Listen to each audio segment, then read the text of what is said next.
Tonight on the record, Senator Marco Rubio, and he has something to say about President Obama. The commander-in-chief has said there is no greater threat to our planet than climate change. And today, the president is in Paris, urging world leaders to come together to focus on climate change.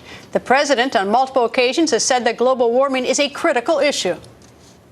No challenge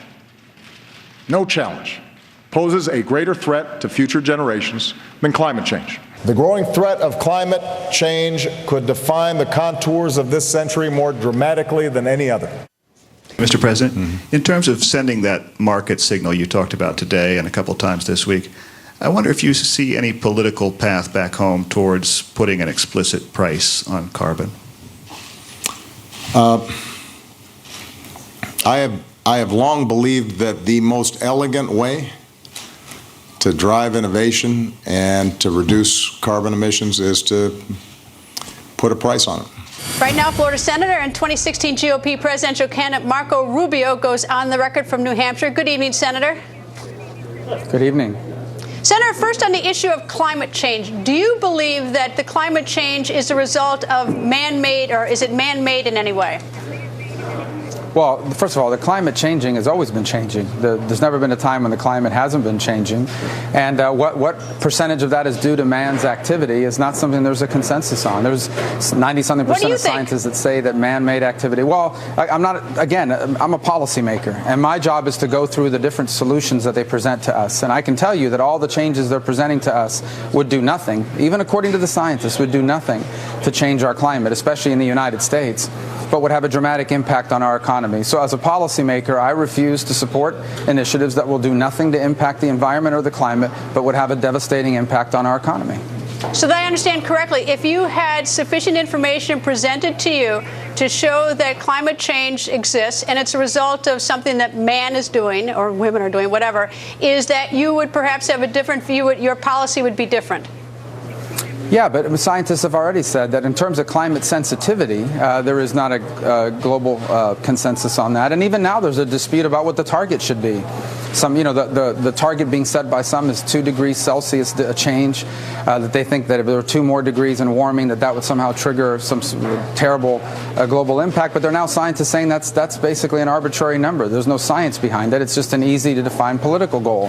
That's what's so nebulous about this whole debate. Meanwhile, as a policymaker, I'm being presented with options that will have a real impact on our economy, and it will have an impact immediately in making America uncompetitive. I don't support anything that will make America uncompetitive, especially if it doesn't have any sort of environmental benefit on the backside of it.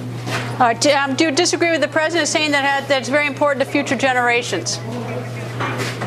Well, that's not what he's saying. What he's saying is that it's the greatest threat facing future generations, and that I don't agree with. I think the greatest threat facing future generations domestically is a $19 trillion debt for which there is no answer in place, and a national security apparatus in this country that continues to deteriorate at a time when the world is growing more dangerous, whether it's radical jihadists or Russia or China or North Korea or Iran's nuclear ambitions. The world is growing increasingly dangerous, and we are going to be cutting $1 trillion out of our Defense Department, and we, including some Republicans, have voted to weaken our intelligence gathering capabilities.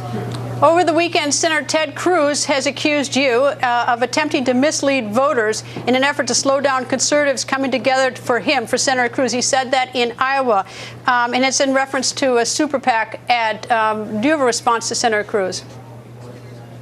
Well, I don't have anything to do with those groups. I can tell you my position, and that is that I stand strongly on behalf of the ability of this government to gather intelligence on our adversaries and our enemies, especially terrorists, but other nation states. Those keep us safer. And there are Republicans, including Senator Cruz, that have voted to weaken those programs. That's just a part of the record. It's nothing personal. And the fact of the matter is that today we do not know as much as we once did about potential adversaries, partially due to the disclosures made by a traitor named Edward Snowden, and part of it due to presidential directives and even this law that was recently passed that has canceled the metadata collection program, which means that if, God forbid, there were a terrorist attack in America tomorrow, we would not be able to gather the phone records of individuals that might be part of that plot in a time-effective way.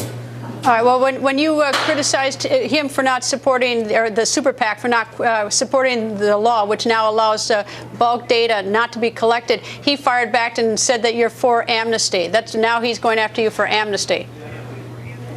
Well, Senator Cruz's position on immigration is not much different than mine. He has supported in the past and has said he's still open to supporting legalizing people that are in this country illegally. What I've tried to do is find a reasonable solution to a very serious problem that continues to plague us, and it's very clear we can't do that in a comprehensive bill. But that in no way takes away from the fundamental argument that today our intelligence gathering capabilities have been weakened by both presidential directives, the disclosures made by a traitor, and also a law that was passed that unfortunately some Republicans supported. Senator Rubio, you said you were talking to some pastors, said you'd never change your position on traditional marriage and on life. What do you do if you're elected president and your personal views are in conflict with what may be the law? Well, we have a way in this country to change laws we don't agree with. It's called, whether it's the court system issuing a new precedent that overrules an old precedent, or passing laws in this country.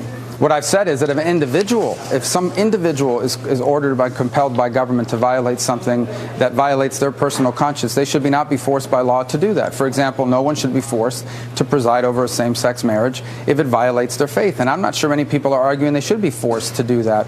But we live in a country where we have freedom and a republic, and where we are able to change existing laws, whether it's the court systems ruling differently in the future or being able to pass laws in the case of other matters. Senator, thank you for joining us, and enjoy New Hampshire. I know that you're spending a lot of time there, as in Iowa, too. Thank you, sir. Thank you.